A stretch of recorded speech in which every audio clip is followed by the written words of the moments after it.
Okay, good work, Tips. What we've got is pretty much a mirror image of what we've got there, the existing, but coming out with the new.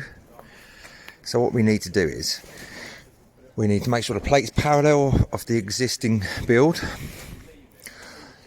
Set a plumb line up the rafters with the pitch we need. You can hold a little level and a clamp.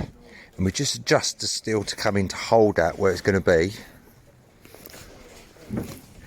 And then what we wanted to do was hang a line level through the tops to where they would meet the rafters, both sides, and then we'll see where that comes and meets a ridge above for the square or rectangle tabletop roof.